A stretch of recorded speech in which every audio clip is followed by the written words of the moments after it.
Hello, हाय, नमस्कार। मैं प्रियंका स्वागत करती हूँ आप सभी का अपने यूट्यूब चैनल एडू.पढ़ाई पर। तो व्यूवर्स, आज मैं फिर से हूँ आप सभी के बीच एक बहुत ही इम्पोर्टेंट वीडियो सीटेट एग्ज़ाम को टारगेट करते हुए।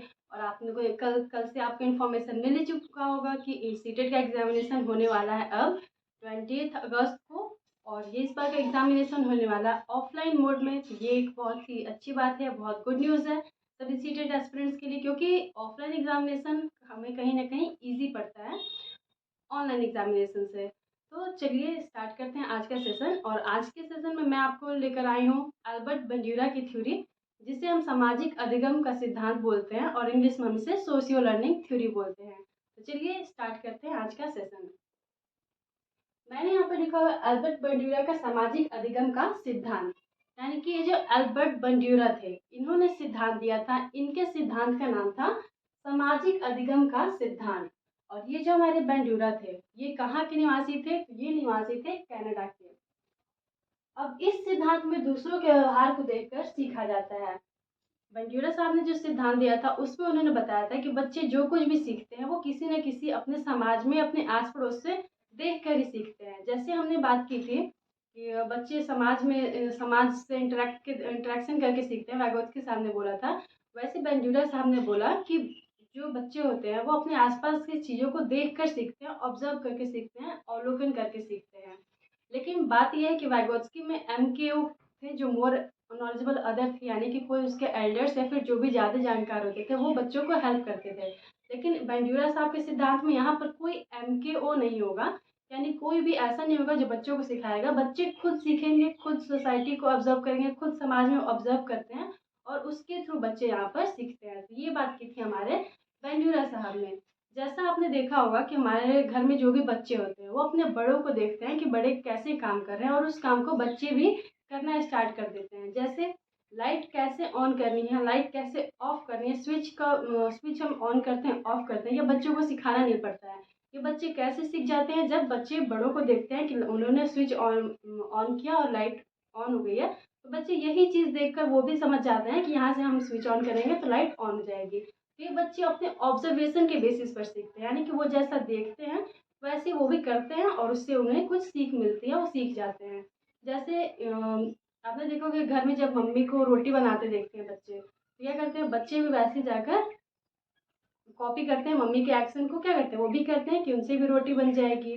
फिर क्या करते हैं बच्चे? घर घर खेलते हैं। घर घर खेलने में भी आपने देखा होगा कि बच्चे क्या करते हैं, जैसा बच्चे अपने घर में देखते हैं कि कैसे उनके घर में चीज़ें हो रही हैं, वो भी सेम वैसे ही अपने को रिप्रेजेंट करते हैं। जैसे अगर किसी बच्चे के घर में देखे होंगे कि मम्मी है वो खाना बना रही है, पापा है ऑफिस से आ रहे हैं, तो बच्चे क्या करते हैं? वो भी वैसे ही करते हैं। एक बच्चा मम्मी बन जाएगा, एक बच्चा पापा बन जाएगा।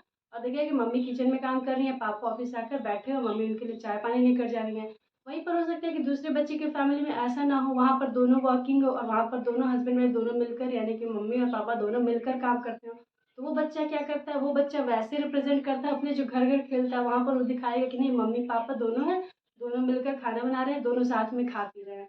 तो ये बच्चे क्या होते हैं, उनके घर में जो भी चीज़ें हो रही होती हैं, उनके उनका जैसा समाज होता है उससे ही बच्चे सीख कर अपने आप को रिप्रेजेंट करते हैं। बच्चा वैसा ही हरकत करता है जैसा वो देखता है। इसीलिए बोला गया है कि छोटे बच्चों के सामने हमें अच्छी चीज़ें ही दिखानी चाहिए बच्चों को, क्योंकि वो जैसा देखेंगे वैसा ही सीखेंगे। ये स्टेटमेंट हमारे अल्बर्ट बेंड्यूरा का कि बच्चे समाज में देख कर ही सीखते हैं, सोसाइटी को जैसा देखते हैं वो वैसा ही सीखते हैं। और ये अपनी बात को प्रूव करने के लिए उन्होंने एक्सपेरिमेंट किया था। उन्होंने बच्चों को क्या किया, एक कमरे में रखा और बच्चों को एक मूवी दिखाई।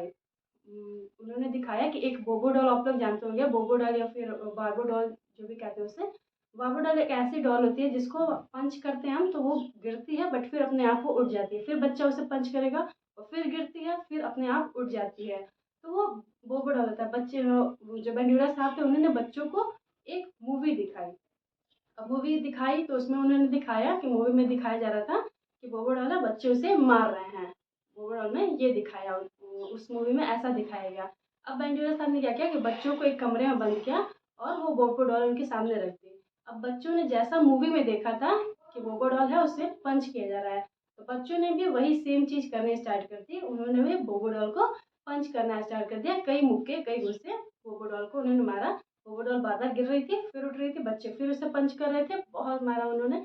तो इससे बेंडोरा साहब ने प्रूव किया कि बच्चे जैसा जो चीज़ें देखते हैं उसको ही ऑब्जर्व करके वो सीखते हैं, अपने बिहेवियर में उसे उतार लेते हैं। वहीं पर एक दूसरी बच्ची, वो क्या है, वो डॉल को खाना खिला रही है। तो वो लड़की ऐसा क्यों कर रही है कि वो डॉल को खाना खिला रही है? क्योंकि उसने अपने घर में ऐसा देखा है कि उसकी मम्मी है, उसकी छोटी सिस्टर को या फिर उसे वो ऐसे बैठा कर खाना खिलाती है। तो बच्ची क्या कर रही है, वो बच्ची अपने डॉल को भी वैसे ही खाना खिला रही है। तो ये क्या कर रही है, वो भी अपने मम्मी से देखकर ऑब्जर्व करके उसकी कॉपी कर रही होती है। तो ये दोनों चीज़ें ये प्रूव करती हैं कि बच्चे जो देखते हैं वही बिहेवियर उनके में भी आ जाता है, वही वो सीखते हैं। तो इस बात को बेंडोरा साहब ने ऐसे प्रूव किया था इस एक्सपेरिमेंट के थ्रू। अब हम बात कर लेते हैं कुछ, ये जो थ्योरी है बेंडोरा साहब की, इसके कुछ और भी नाम है। अब ये कौन कौन से नाम है, इनको हम वन बाय वन देखते हैं। और मेरा सजेशन ये रहेगा कि आप जो भी थ्योरीज हो उनके नेम को आप इंग्लिश में जरूर याद रखिएगा, क्योंकि इंग्लिश में याद रखने में हमें ईजी पड़ता है, क्योंकि हिंदी में बहुत सारे नाम है, एक ही थ्योरी के हिंदी में बहुत सारे नाम है। वहीं पर अगर आप इंग्लिश के नाम की बात करेंगे तो आपको एक या दो या तीन मैक्सिमम दो दो नाम मान लीजिए आपको इंग्लिश में लर्न करने पड़ेंगे। और अगर आपको जब पेपर देते हो आप, तो वहाँ पे इंग्लिश हिंदी दोनों ही ऑप्शन रहता है। हिंदी में अगर आप कंफ्यूज हो रहे हो तो इंग्लिश वाला साइड एक बार आप जरूर चेक कर लिया करिए। तो बात करते हैं इस थ्योरी के और भी क्या क्या नाम है। तो ये है अवलोकनात्मक अधिगम का सिद्धांत, जिसे हम इंग्लिश में बोलते हैं ऑब्जर्वेशनल लर्निंग। अब ये अवलोकनात्मक क्या होता है, तो अवलोकन करना वही चीज है, जैसे बच्चे जो देख रहे हैं, जो ऑब्जर्व करने को ही हिंदी में अवलोकनात्मक बोलते हैं, अवलोकन बोलते हैं। बच्चे जो देख रहे हैं उसे अवलोकन बोलते हैं। तो इसलिए अवलोकनात्मक अधिगम का सिद्धांत, ऑब्जर्वेशनल लर्निंग। सेकंड है अनुकरण करना, यानी कि बच्चे जो चीजें देखते हैं वो उसको क्या करते हैं, उसको कॉपी करते हैं बच्चे। जैसा उन्होंने अपने बड़ों को करते हुए देखा वैसे ही बच्चे भी कर रहे हैं, वो इमिटेशन करते हैं, अनुकरण करते हैं। नेक्स्ट है मॉडलिंग। अब मॉडलिंग मीन्स बच्चों के कोई रोल मॉडल होते हैं, जैसे कोई इंसान ऐसा होता है जिससे बच्चे बहुत ज़्यादा प्रभावित होते हैं, बहुत अट्रैक्ट होते हैं उसके उसके थ्रू। जैसे आप मूवीज़ में आप देखे होंगे, जैसे अभी पुष्पा मूवी आई हुई थी तो उसमें उन्होंने एंजॉय ऐसे किया हुआ था।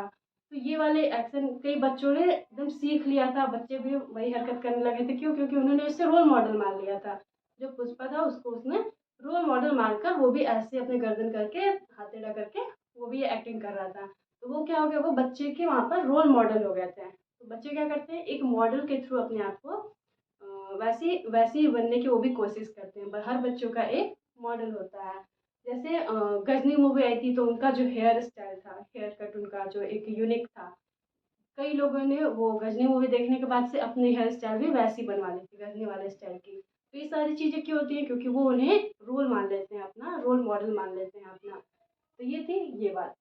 अब नेक्स्ट है कि इन प्रयोगों के द्वारा बेंजूरा ने प्रतिरूपण की प्रक्रिया को चरणों या पदों को निम्न प्रकार से स्थापित किया। यानी कि इस एक्सपेरिमेंट के थ्रू बेंजूरा साहब ने क्या किया, कुछ स्टेप्स दिए, कुछ मॉडलिंग के कुछ स्टेप्स बताए उन्होंने कि कैसे मॉडलिंग होती है। तो आइए देखते हैं कि कौन कौन से स्टेप्स हैं। फर्स्ट स्टेप है अवधान, यानी कि अटेंशन। अब ये आप इनको आप लाइन वाइज याद रखिएगा, first second third and fourth, इसको आप लाइन वाइज याद कर सकते हैं। तो फर्स्ट है अवधान, यानी कि अटेंशन। अब क्या है कि अटेंशन में कि मॉडल आकर्षक, लोकप्रिय, रोचक और सफल होना चाहिए। यानी कि आप बच्चों के सामने जो भी उनका रोल मॉडल है वो ऐसा मॉडल होना चाहिए जो कि अट्रैक्टिव हो, अट्रैक्ट करता हो, आकर्षक हो, दिखने में सफल हो, और क्या हो, रोचक हो, लोकप्रिय हो, सब उसे अच्छा मानते हो, बहुत ही वो रोचक इंटरेस्टिंग हो। ऐसा रोल मॉडल बच्चों के सामने होना चाहिए जिसको बच्चे कॉपी करें। तो मॉडल हमारा ये हो गया अवधान, अटेंशन। सेकंड है रिटेंशन। अब धारण यानी कि रिटेंशन, व्यक्ति व्यवहारों को अपने मस्तिष्क में संग्रहण कर लेते हैं। यानी कि अपने रोल मॉडल को बच्चे देखते हैं और अपने रोल मॉडल की जो भी हैबिट्स होती है, जो भी एक्शन वो कर रहा होता है उसका रोल मॉडल, वो क्या करते हैं, बच्चे अपने माइंड में उतार लेते हैं और उनको कॉपी करने की कोशिश करते हैं। जैसा मैंने अभी बताया कि जो पुष्पा वाला एक बहुत स्टाइल चला हुआ था ऐसे, तो वो क्या बच्चे ने भी वैसे करना स्टार्ट कर दिया। बच्चे के मन में कहीं फिट हो गया, उसके माइंड में कि हाँ मैं तो ऐसे ही करूँगा, पुष्पा मूवी में ऐसे कर रहा था तो मैं भी ऐसा करूँगा। ये क्या होता है, ये बच्चों के माइंड में आ जाती है ये बात। नेक्स्ट हमारा पुनः प्रस्तुतिकरण, यानी कि रिप्रोडक्शन। अब पुनः प्रस्तुतिकरण यानी कि बच्चे ने जो देखा उसको वो क्या करता है, बच्चा अब खुद से भी करके दिखाता है, प्रेजेंट करता है उस चीज़ों को लोगों के सामने। अब आपने कई बार देखा होगा बच्चों को, शक्तिमान पहले आता था तो शक्तिमान को बच्चे अपना रोल मॉडल मानते थे। तो क्या था, शक्तिमान भी शक्तिमान का एग्जाम्पल लेते हैं, अटेंशन। तो शक्तिमान क्या था, बच्चे उसको बहुत अटेंशन देते थे, बहुत देखते थे उसे, तो वो क्या था, जो शक्तिमान रोल मॉडल था वो बहुत अच्छा था बच्चों के लिए। बच्चे उस शक्तिमान को देखते थे, शक्तिमान की अब अटेंशन धारण यानी शक्तिमान को देखकर बच्चे क्या करते थे, उसका जो उसके जो कैरेक्टरिस्टिक्स बच्चे वो अपने माइंड में फीड कर लेते थे। पुनः प्रस्तुतिकरण, अब यहाँ पर बच्चे क्या करते थे, शक्तिमान ऐसे हाथ लगा के राउंड राउंड घूमता था, तो कई बार आपने देखा होगा बच्चे भी शक्तिमान बनने की कोशिश करते थे, पुनः प्रस्तुतिकरण करते थे, अपने आप को रिप्रेजेंट करते थे, वैसे ही वो भी हाथ ऊपर करके राउंड राउंड घूमेंगे कि मैं अभी शक्तिमान बन जाऊंगा। तो ये चीज़ें बच्चे करते हैं, उसे हम बोलते हैं पुनः प्रस्तुतिकरण यानी कि रिप्रोडक्शन, जो बच्चे अपने रोल मॉडल की हरकतें को आपके सामने करके दिखाते हैं। नेक्स्ट है पुनर्बलन यानी कि री, तो व्यवहार का पुनः प्रस्तुतिकरण करने पर व्यक्ति को सकारात्मक या नकारात्मक पुनर्बलन प्रदान करना। इसका मतलब क्या हुआ कि जैसे बच्चे कोई हरकत कर रहे हैं आपके सामने, तो बच्चा अगर बच्चे ने अगर सही रोल मॉडल चुना होगा, तो वो अपने रोल मॉडल की अच्छी आदतों को अपने अंदर ले आया होगा और वो अच्छी एक्शन को आपके सामने भी करके दिखा रहा है। जब बच्चा अपने रोल मॉडल का एक्शन कॉपी करके आपके सामने दिखा रहा है, तो आप क्या करोगे, अगर वो अच्छी चीज़ें कर रहा है तो आप उसको सकारात्मक पुनर्बलन दोगे यानी कि पॉजिटिव री दोगे। वहीं पर बच्चा अगर कुछ ऐसी हरकत कर रहा है जो उसे नहीं करनी चाहिए थी, वो गलत है, बट वो उसे कर रहा है, तो आप क्या करोगे, आप जब उसे देखोगे तो वहाँ पर आप लोग उसे नकारात्मक पुनर्बलन देते हैं, उसे मना करते हैं। जैसे कि आपने देखा होगा मूवीज़ का असर बच्चों पे बहुत ज़्यादा पड़ता है। अब अगर उसने मूवीज़ में देखा कुछ एनिमल्स की हेल्प करनी है, कोई अपने बच्चे ने जिस हीरो अपना रोल मॉडल माना हुआ, उसने देखा कि वो बुजुर्गों की एडल्ट्स की मदद कर रहा है, तो बच्चा भी अगर उस चीज़ को कर रहा है कि वो एडल्ट्स की मदद कर रहा है या फिर एनिमल्स के प्रति अपना केयर अटेंशन दिखा रहा है, तो क्या ये बच्चों के गुड हैबिट्स है। इसको पेरेंट्स देखते हैं तो क्या करते हैं, इसको पॉजिटिव रीइंफोर्समेंट देते हैं, यानी कि बोलते हैं कि वाह शाबाश बेटा तुमने बहुत अच्छा किया। मान लीजिए बच्चे ने अपने हीरो को देखा, हीरो प्लांटेशन कर रहा है, बच्चा भी अब प्लांटेशन करके दिखा रहा है, वो भी पौधे लगा रहा है, तो वहाँ पर क्या करते हैं पेरेंट्स, उसको पॉजिटिव रीइंफोर्समेंट देते हैं। शाबाश बेटा बहुत अच्छा, तुमने बहुत अच्छा काम किया, ऐसे शाबाशी देते हैं बच्चे को, तो ये हो गई पॉजिटिव रीइंफोर्समेंट।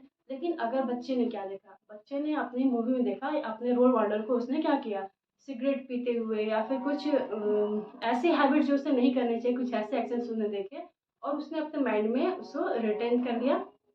अब बच्चा भी क्या कर रहा है, वही चीज़ आपके सामने रिप्रेजेंट कर रहा है। तब क्या करते हैं पेरेंट्स, पेरेंट्स क्या करते हैं, वहाँ पर निगेटिव रेन्फोर्समेंट देते हैं, यानी कि पेरेंट्स मना करते हैं बच्चों को कि नहीं बच्चा तुम्हें ऐसे नहीं करना चाहिए था, ये गलत चीज़ है। तो ये क्या हो जाता है, ये हो जाती है निगेटिव रेन्फोर्समेंट। तो ये था पूरा बंजूरा का थ्योरी जो मैंने अभी एक्सप्लेन कर दिया।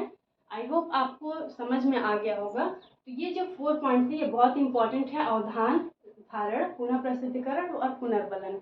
ये चारों पॉइंट आप बिल्कुल याद रखिएगा, आपके एग्जामिनेशन में इससे बहुत क्वेश्चन आते हैं। तो आई होप आप सभी को वीडियो पसंद आई होगी। अगर मेरी वीडियो पसंद आई हो, आपको हेल्प मिली हो इससे कुछ भी, तो please do like share and subscribe the channel. Thank you so much for watching. Bye bye.